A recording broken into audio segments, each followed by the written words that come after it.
ఈరోజు మీ చర్చ్లో చెప్పబడిన వాక్యం కానీ లేదా ఏదైనా ఈ వారంలో జరిగిన అద్భుతం బట్టి మీ జీవితంలో జరిగిన అద్భుతం బట్టి ఏదైనా షేర్ చేసుకోవాలనుకుంటున్నారా? సరే, తేజన్నయ్య వాక్యం చెప్పడానికి సిద్ధం కలిగి ఉండగా అందరం శ్రద్ధ కలిగి వాక్యం విందాం.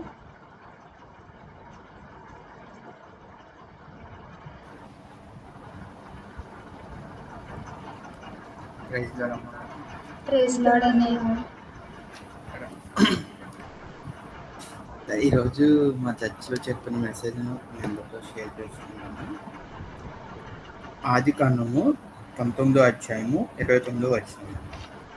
దేవుడు ఆ మైదానపు పట్టణములను పాలు చేసినప్పుడు దేవుడు అబ్రహామును జ్ఞాపకం చేసుకుని లోతు కాపురమున్న పట్టణములను నాశనము చేసినప్పుడు ఆ నాశనం మధ్యలో లోతు నశించకుండా అతన్ని తప్పించాను.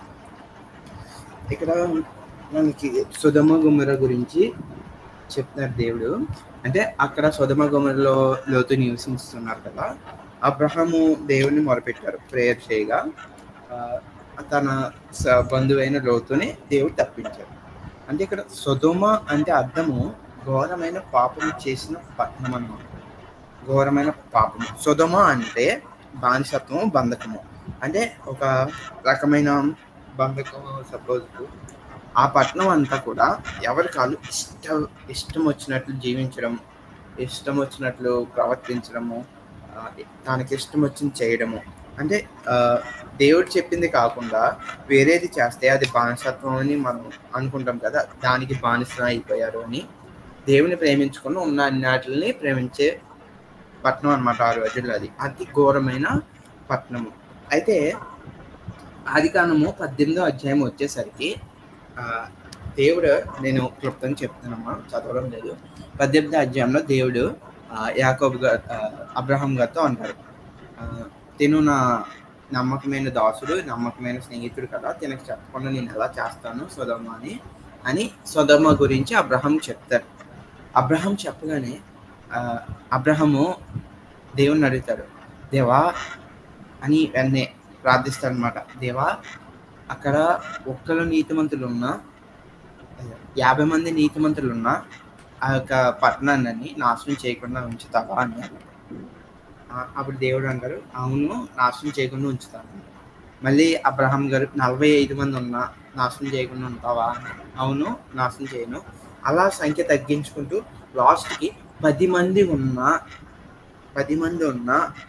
నాశనం చేయకుండా ఉంటావా అని దేవుడిని అబ్రహాం గారు అడుగుతారు. అప్పుడు దేవుడు అవును నాశనం చేయకుండా ఉంటారు.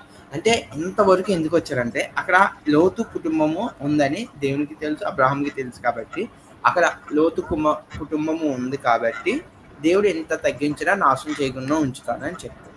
అంటే అప్పుడు అబ్రహాం గారు ఎంతో విజ్ఞాపనతో ప్రార్థన చేసి ఆ యొక్క లోతుని ఆ యొక్క ప్రమాదకరమైన సిచ్యువేషన్ నుంచి తప్పిస్తాడు.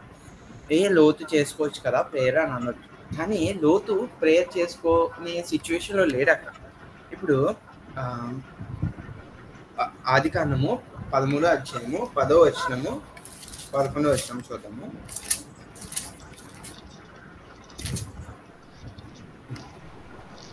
లోతు తన కళ్ళులెత్తి యొర్దాను ప్రాంతం అంతటిని చూచెను.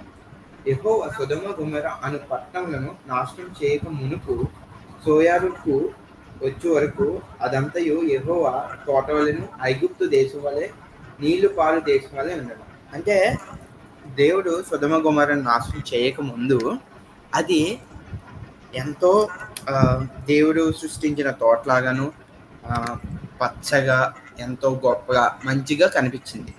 అవునా, పైకి ఎంతో మంచిగా కనిపించింది. అక్కడికి వెళ్ళాక ఎలా ఉంది? ఎవరి కాళ్ళు ఇష్టం వచ్చినట్టు ప్రవర్తిస్తున్నారు. ఎవరి కాళ్ళు ఇష్టం వచ్చినట్టు ప్రవర్తించినప్పుడు అక్కడి నుంచి లోతు వచ్చేయాలి కదా, రాలేదు. అక్కడే ఉండిపోయారు. వాళ్ళతోనే అలా సహవాసం చేస్తూ ఉండిపోయారు. సో అక్కడ వాళ్ళతో కలిసిపోయి వాళ్ళతో ఉన్నప్పుడు దేవుణ్ణి ప్రార్థించడం మర్చిపోయారు. కానీ ఇక్కడ తనకి తెలియదు లోతుకి ఇది నాశనం అవుతుందని, కానీ అబ్రహాం గారికి తెలుసు. అబ్రహాం గారు ఏం చేశారు?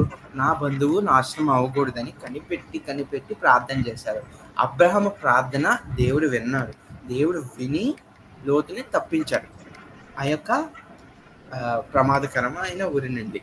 అంటే అంతకుముందు కూడా ఒక సొదొమ గొమొర్రాలో వేరే శత్రువులు వచ్చి దేశాన్ని నాశనం చేసినప్పుడు అబ్రహాం గారు ఏకానికి 381 మందిని తీసుకెళ్లి కాపాడారు లోతు వారి కుటుంబాన్ని కదా.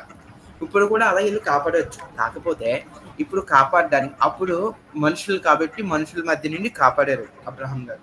కానీ ఇప్పుడు దేవుని ఉగ్రత నుండి కాపాడాలి అంటే ఖచ్చితంగా 381 కాదు కదా, 3810 మంది తీసుకెళ్ళినా, 3 లక్షల మందిని తీసుకెళ్ళినా సరే ఎవ్వరూ ఏమీ చేయలేరు. దేవుని ఉగ్రత నుంచి కాపాడడానికి ఒకే ఒక్క ఆయుధము ప్రార్థన, విజ్ఞాపన ప్రార్థన. ఆ విజ్ఞాపన ప్రార్థనే అబ్రహాం గారు చేశారు. ఆ ప్రార్థన వల్లే లోతు గారు ఆ ప్రమాదం నుంచి బయటపడడానికి గల కారణమైంది. సరే, ఇప్పుడు మన సహవాసము ఎవరితో ఉండాలి అంటే మన సహవాసం ఎటువంటి వారితో ఉండాలి? మనం సహవాసము దేవునితో ఉండాలి. ఫస్ట్ దేవునితో మనం సహవాసం చేస్తే ఎంత అంటే చాలా మనశ్శాంతిగా ఉంటుంది. దేవుడికి ప్రతి మాట చెప్పుకోవచ్చు, దేవుడు మనకు కూడా చెప్తారు ఖచ్చితంగా. మనము లోతైన సహవాసము దేవునితో ఉన్నట్లయితే దేవుడు మనకి ఎన్నో విషయాలు చెప్తారు. ఈ రోజుల్లో మంచివారితో స్నేహం చేయకుండా చెడువారితో ఎక్కువ స్నేహం చేస్తాం. చెడువారు చూడడానికి పైకి బాగానే ఉంటారు, లోన ఉంటుంది కుళ్ళు కుతంత్రం అన్నీ చాలా ఉంటాయి లోన. అది మాత్రం మనకి కనబడదు. ఒకసారి వాళ్ళతో సహవాసం చేశాక, వాళ్ళతో స్నేహం చేశాక తెలుస్తుంది. కానీ మనం ఎంతమంది విశ్వాసులతో సహవాసం చేస్తున్నాము? నీ గురించి నా గురించి ప్రేయర్ చేసే వాళ్ళ గురించి ఎంతమంది మనము వాళ్ళతో సహవాసం చేస్తున్నాము? ఎంతమంది నిజాయితీ మంతులతో మనం సహవాసం చేస్తున్నాము? మన సహవాసము ఫస్ట్ దేవునితో ఖచ్చితంగా ఉండాలి. ఈ లోకంలో యథార్థముగా దేవుని అనుసరించే వారితో మన సహవాసం ఉండాలి. ఎప్పుడు కూడా ఉన్న వాళ్ళతో సహవాసం చేయొద్దని అనట్లేదు, వీళ్ళతో ఎక్కువ ఉండాలి. వీళ్ళతో ఎక్కువ ఉందనుకోండి, మనము దేవుళ్ళో ఇంకా ఎక్కువ ఎదగలము. మన తర్వాత ఇక్కడ లోతు గారు ఏంటంటే తను అందులో పడిపోయి బయట ఏం జరుగుతుంది అసలు ఏంటి అన్నది సిచ్యువేషన్ తెలియకుండా ఉన్నారు. ఈ రోజుల్లో మన ఫ్రెండ్స్ కూడా ఉన్నారు, వాళ్ళకి రేపొద్దున ఏం జరుగుతుందో వాళ్ళకి తెలియదు, కానీ మనకు తెలుసు. రేపొద్దున్న దేవుని నమ్మకపోతే ఏం జరుగుతుంది? నిత్య నరకము. నమ్మిన వాళ్ళకి పరలోకము, నమ్మని వాళ్ళకి నిత్య నరకం అని మనకు తెలుసు. కానీ మన స్నేహితులు, బంధువులు నమ్మలేని వాళ్ళు చాలా మంది ఉన్నారు, వాళ్ళు ఎవ్వరికీ తెలియదు. సో వాళ్ళ గురించి మనము ప్రార్థన చేయాలి, విజ్ఞాపన ప్రార్థన చేయాలి. ఎంతమంది మనం ప్రార్థన చేస్తున్నాము వాళ్ళ గురించి, మన స్నేహితుల గురించి, మన బంధుమిత్రుల గురించి, రక్షింపబడని వారి గురించి ఒక్కసారి జ్ఞాపకం చేసుకున్నాము. ఎందుకంటే అబ్రహాం గారు లోతు గురించి ప్రార్థన చేయకపోతే లోతు ఈరోజు బయటికి వచ్చేవారు కాదు ఆ యొక్క ఉగ్రత నుండి. ఈరోజు 1 రోజు, 10 రోజులు, 20 రోజులు, మహా అయితే 6 నెలలు, సంవత్సరం ప్రార్థన చేసి వదిలేస్తున్నాము. యుగంలో మనం ప్రార్థన చేయాలి. వాళ్ళు మారేంత వరకు కూడా ప్రార్థన చేయాలి.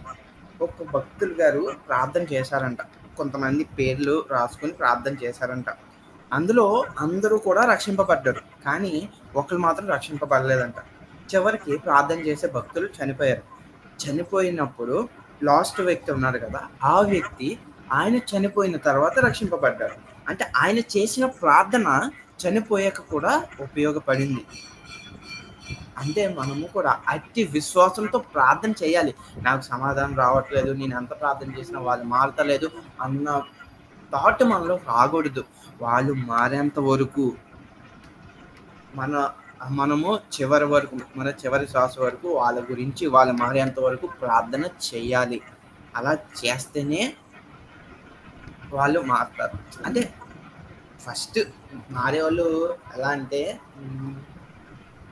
మనం విశ్వాసంతో ప్రార్థన చేసినప్పుడు వాళ్ళు ఖచ్చితంగా మారుతారు. 1 సంవత్సరం చేసి మారలేదని మనం ఆపకూడదని నా ఉద్దేశం అన్నమాట. ఇంకో విషయం ఏంటంటే మనం దేవుని విశ్వాసము దేవునిలో ఎంత విశ్వాసం కలిగి ఉన్నామో అంతే విశ్వాసంతో మన ఫ్రెండ్స్ పట్ల చూపించాలి. ఇప్పుడు సపోజ్ ఉంది, వాళ్ళు నవ్వుతూ ఉంటారు, మాట్లాడుతూ ఉంటారు, ఎగతాళి చేస్తూ ఉంటారు, సినిమా పాటలు పాడుతూ ఏదో చేస్తూ ఉంటారు. వాళ్ళలో కూడా మనం కలిసిపోతే ఒక రోజు దేవుని గురించి మనం చెప్తే వాళ్ళు మనల్ని ఎగతాళి చేస్తారు. నువ్వు అలా చేసిన వాడివే కదా, నువ్వు ఇలా చేసిన వాడివే కదా అని. మనం ఇప్పుడు దేవుని ఎరిగా ఉన్నాము. వాళ్ళు అలా నవ్వుతున్నప్పుడు, చిందుతున్నప్పుడు, అలా సినిమా పాటలు చేస్తున్నప్పుడు మన చేతనైతే తప్పని చెప్దాము. అలా ఎగతాళి చేయకూడదు, అలా చేయకూడదు అని. లేదు అంటే అంత ధైర్యం లేదంటే ప్రార్థన చేయాలి. వాళ్ళ గురించి మనం ప్రార్థన చేయాలి. మన గురించి చూడగానే సపోజ్ ఎలా ఉండాలంటే, ఎవరైనా తప్పుగా మాట్లాడుతున్నారనుకో, మనం ఆ సిచ్యువేషన్లోకి వెళ్ళామనుకో, అరే వీడు వస్తున్నాడు, లేదా చెల్లి వస్తుంది, వీళ్ళు వస్తున్నారు, ఈ మాటలు మాట్లాడితే తిడతారు, కొడతారు అన్న భయము వాళ్ళు కావాలి. మనం దగ్గరికి వెళ్తే అలాంటి విశ్వాసంతో మనం బ్రతకాలి. అలాంటి రక్షణ సాక్ష్యంలో మనం బ్రతకాలి. అర్థమైందా? వాళ్ళలాగా మనం కూడా ఉంటే ఏమిటమ్మా ప్రయోజనం చెప్పండి? వాళ్ళ మనం జీవిస్తే ప్రయోజనం ఏం లేదు కదా. సో మనము నశించిపోతున్న వారి కొరకు ప్రార్థన చేయాలి. దేవుని ఉగ్రత త్వరలోనే రాబోతుంది. రెండవ రాకడ త్వరలోనే రాబోతుంది. అంతకన్నా ముందు రహస్య రాకడ వస్తుంది. రహస్య రాకడలో ఎవరు ఎత్తబడతామో ఎవరు ఎత్తబడమో దేవునికి తెలుసు. మనము ఎప్పటికప్పుడు శుద్ధం చేసుకుంటూ ఉండాలి. సో ఎప్పుడు ఏ క్షణమున ఏం జరుగుతుందో మనకి తెలియదు కాబట్టి మన బంధువుల మిత్రుల కొరకు ప్రార్థన చేయాలి. ఫస్ట్ మన కొరకు మనం కూడా ప్రార్థన చేయాలి. ఎందుకంటే మనము పడిపోకుండా దేవునిలో ఎదగాలి. దేవునిలో ఎదగడానికి ప్రయత్నించాలి. ప్రతిరోజు ఏదో ఒక కొత్త విషయము, కొత్త తలంతో దేవుని గురించి తెలుసుకోవాలి. అలాంటి తెలుసుకుంటూ 10 మంది గురించి ప్రార్థన చేయండి. అమ్మ ఈసారి చెప్తున్నాను, ఎవరి గురించి అయితే ప్రార్థన చేయాలనుకుంటారో వాళ్ళ పేర్లు రాసుకోండి ఒక బుక్ మీద. ఆ బుక్ మీద పేర్లు రాసుకొని విజ్ఞాపనతో ప్రార్థన చేయండి అమ్మా. ఒక్కొక్కరితో టిక్ పెట్టుకోండి. ఎవరైతే రక్షణ పొందారో, ఎవరు మారు మనసు పొందారో టిక్ పెట్టుకోండి. ఖచ్చితంగా ఒకరోజు నువ్వు రాసుకున్న పేర్లు ప్రతి ఒక్కరు కూడా రక్షింపబడతారు ఖచ్చితంగా. అట్టి విశ్వాసంతో మనం ప్రార్థన చేయాలి. విశ్వాసంలో నిన్న మనం చెప్పుకున్నాం, విశ్వాసం అనేది చాలా ఇంపార్టెంట్ అండి. అట్టి విశ్వాసంతోనే మనం ప్రేయర్ చేయాలి. ఒక రియల్ స్టోరీ జరిగింది, అదొకటి చెప్తాను వినండి. అంటే విజ్ఞాపన ప్రార్థన ఎంత ఇంపార్టెంటో ఈ ఒక రియల్ స్టోరీ ద్వారా చదువుతున్నాం. ఒక దైవజనులు వేదాంత కళాశాలకి వెళ్ళారంట సువార్త చెప్పడానికి, అంటే వాక్యం చెప్పడానికి. వేదాంత కళాశాలలో అందరూ యూత్ ఉంటారు కాబట్టి ఆ యూత్ అందరూ కూడా చాలా ప్రార్థనా పరులు అంటారు. నేను వెళ్ళేసరికి వాళ్ళందరూ ప్రార్థన చేస్తున్నారంట. ఏంటి, నేను వాక్యం చెప్పడానికి వచ్చాను, వాళ్ళు ప్రార్థన చేస్తున్నారు ఏంటంటే వాళ్ళు వాక్యాన్ని గ్రహించి అర్థం చేసుకోవడానికి దేవుని అడుగుతున్నారు అని ఇంకొకరు చెప్తారనమాట. ఈలోగా పాస్టర్ గారు వచ్చారని తెలిసి వాళ్ళందరూ కూడా పాస్టర్ గారి మీద చెయ్యి వేసి గట్టిగా ప్రార్థన చేస్తారు. దేవా, ఈరోజు మాతో మాట్లాడండి దేవా, నీ ఆత్మ మాపై కుమ్మరించండి దేవా, మా అందరితో మాట్లాడండి దేవా, మేము మీలా సాగాలి దేవా అని గట్టిగా ఆయన మీద చెయ్యి వేసి, అంటే వాక్యం చెప్పేది పాస్టర్ గారే కాబట్టి పాస్టర్ గారి ద్వారా దేవుడు మాట్లాడతారు కాబట్టి వాళ్ళు అలా చేస్తున్నారు. అందులో ఇంకొక ఆయన ఎలా చేస్తున్నారంటే పాస్టర్ గారి మీద చెయ్యి వేసి వెనక్కి దోస్తూ, ప్రభువా పలానా స్కూల్ దగ్గర ఉన్న పలానా ఇల్లు దగ్గర పలానా కలర్ ఇల్లు, పలానా రైతు రంగు అంటే అడ్రస్ చెప్తుంది అనమాట. అడ్రస్ చెప్తూ ప్రార్థన చేస్తున్నారు. అంటే ప్రార్థన ఎవరి గురించి చేస్తున్నారు అంటే ఆయన దైవజనులు గారి పేరు టోనీ అనమాట. టోనీ అని కాకుండా దేవా చార్లీ కొరకు, అంటే చార్లీ అనమాట, ఒక పేరు పెట్టి చార్లీ కొరకు ప్రార్థన చేసిన తండ్రి. చార్లీ ఈరోజు తన బిడ్డల్ని భార్యని వదిలేసి వెళ్ళిపోతానని నాతో చెప్పాడు ప్రభువా, ఒక్కసారి జ్ఞాపకం చేసుకొని తండ్రి దేవా, వాళ్ళని మార్చి దేవా, తనతో మాట్లాడని టోనీ పాస్టర్ గారి మీద చెయ్యి వేసి ప్రార్థన చేస్తున్నారు. ఆయన ఏమనుకుంటున్నారు, ఇదేంటి నా గురించి చేయాలి కదా ప్రార్థన, ఎవరి గురించో చేస్తున్నారేంటి అని తను అనుకుంటున్నాడు. తర్వాత ప్రార్థన అయిపోయింది, వాక్యం చెప్పారు, ఆయన కారు మీద వెళ్ళిపోతుంటే దారిలో ఒక ఆయన లిఫ్ట్ ఆపారు కదా అని ఎక్కించుకున్నారు. ఒక 5 నిమిషాలు పోయాక నా పేరు టోనీ అండి, నేను ఎలా సువార్త చెప్తాను అని చెప్తున్నారు ఆయన ఎక్కించుకున్న వారికి. నా పేరు చార్లీ అండి అని చెప్తున్నాడు. చార్లీ అని చెప్పగానే ఆ యువకుడు చేసిన ప్రార్థన గుర్తొచ్చి వెంటనే కోర వెనక్కి తిప్పి ఆ యువకుడు ఎంత పర్ఫెక్ట్గా చెప్పాడంటే అడ్రస్ ప్రార్థనలో అంత పర్ఫెక్ట్గా తీసుకెళ్తూ ఏంటి వెనక్కి తిప్పేశారని చార్లీ గారు అన్నాను అనమాట. చార్లీ గారు అంటే నువ్వు నీ భార్య బిడ్డలను వదిలేసి వచ్చేస్తున్నావు కదా అంటే ఆయన షాక్ అయ్యారు, అవాక్ అయ్యారు. ఈయన రూట్ చెప్పకుండానే ఈయన తన ఇంటికి తీసుకెళ్ళిపోతున్నారు. అంటే చెప్పారు కదా ప్రాంతంలో పలానా స్కూలు, పలానా బిల్డింగు, పలానా కలరు, పలానా రైటు అని అంత పర్ఫెక్ట్గా తన ఇంటి ముందు గేటు ముందు కార్ ఆపారు. ఆపి లోనికి తీసుకెళ్ళి ఈలో తన భార్య వచ్చేసారా, మీరు వస్తారని నాకు తెలుసు అన్న ఇంట్లోకి చెవిలో చెప్తారంట. ఈయన ఇలా చెప్పారు, ఈయనే తీసుకొచ్చారని. వీళ్ళిద్దరికి లోనికి తీసుకెళ్ళి పాస్టర్ గారు, టోనీ పాస్టర్ గారు వాళ్ళకి దేవుని ప్రేమ గురించి చెప్పి వాళ్ళిద్దరిని మళ్ళీ కలిపారు. అంటే ఇక్కడ తన స్నేహితుడి కొరకు విజ్ఞాపనతో ప్రార్థన చేస్తే దేవుడు వాళ్ళని కలిపారు. ఎవరి ద్వారా? పాస్టర్ గారి ద్వారా. అంటే మనం విజ్ఞాపన ప్రార్థన అనేది చేస్తే ఎంత మారు మనసు లేని వారు కూడా మారుతారు ఖచ్చితంగా. ఈరోజు మనం కూడా మన ఫ్రెండ్స్ కోసము, మన బంధువుల కోసము, మన మిత్రుల కోసము ఖచ్చితంగా ప్రార్థన చేయాలి. ఎందుకంటే విజ్ఞాపనలో మనం ప్రార్థన చేసింది దేవుడు వింటాడు ఖచ్చితంగా. కొంచెం ఆలస్యం అవ్వచ్చు కానీ సమయం ఖచ్చితంగా వస్తుంది. ఎవరైనా ఉన్నారు ఎవరు ఇప్పుడు మన బంధువుల్లో మారిన వారు, మన స్నేహితుల్లో మనకి క్లోజ్ ఉన్నవారు మారిన వారు ఎంతోమంది ఉన్నారు ఈ లోకంలో. వాళ్ళందరి గురించి వాళ్ళందరూ తెలియకపోవచ్చు కానీ నీకు క్లోజ్ అయిన వాళ్ళ గురించి ఫస్ట్ స్టార్ట్ చేయండి. నీకు తెలిసిన పేర్లు రాసుకోండి, వాళ్ళ గురించి ప్రేయర్ స్టార్ట్ చేయండి. వీళ్ళు మారాలి అని విజ్ఞాపనతో ప్రార్థన చేయండి. వాళ్ళు మారుతారు. వాళ్ళు మారిన తర్వాత టిక్కులు పెట్టుకోండి, మళ్ళీ ఇంకొకరు 10 మంది పేర్లు రాయండి, వాళ్ళు మారుతారు. అలా మన విజ్ఞాపనలో ప్రార్థనలో వాళ్ళని మార్చుదాము ఖచ్చితంగా. ఎందుకంటే దేవుని ఉగ్రత త్వరలోనే రాబోతుంది అన్న సూచనలు ఎక్కువ ఉన్నాయి. అది ఎప్పుడు వస్తుందో అన్నది మనకి తెలియదు కానీ త్వరలో వస్తుంది ఖచ్చితంగా. మనం అందరం దేవుని విశ్వసిస్తున్నాం కాబట్టి మన ఫ్రెండ్స్ కూడా మనతో పాటు పరలోక రాజ్యంలో ఉండాలంటే వాళ్ళ గురించి కూడా మనం ప్రేయర్ చేయాలి. మన బంధువుల గురించి కూడా ప్రేయర్ చేయాలి. Everything is possible. గాడ్ ఏసైతో ప్రతి విషయం కూడా పాసిబులే. ఏది అసాధ్యమైంది ఏది కూడా లేదు. ఈరోజు మా చర్చిలో సాక్ష్యం ఏంటంటే ఒక మతి స్థిమితం లేని వారు మతి స్థిమితం లేక బయటికి వెళ్ళిపోయారంట.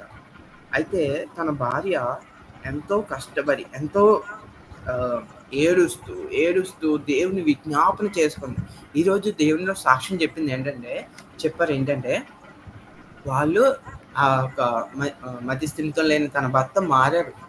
మొత్తం తన మతి స్థిమితం ఉన్నది మొత్తం పోయి ఎంతో చక్కగా తయారయ్యి ఇప్పుడు దేవుని ఒక జాబ్ చేస్తున్నారు. అంటే ఎవ్రీథింగ్ ఈజ్ పాసిబుల్. దేవునికి అసాధ్యమైనది ఏదీ లేదు. మనం విశ్వసించడమే లేటు.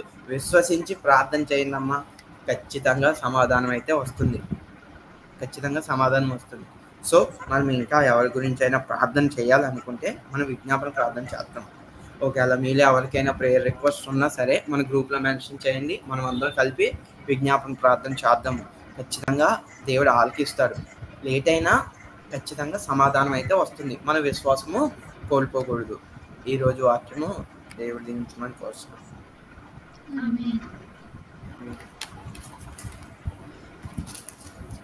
ఎంతో చక్కగా వాక్యం వివరించిన అన్నయ్యకి అందరూ ఒకసారి ప్రైజ్ లార్డ్ చెప్తామా?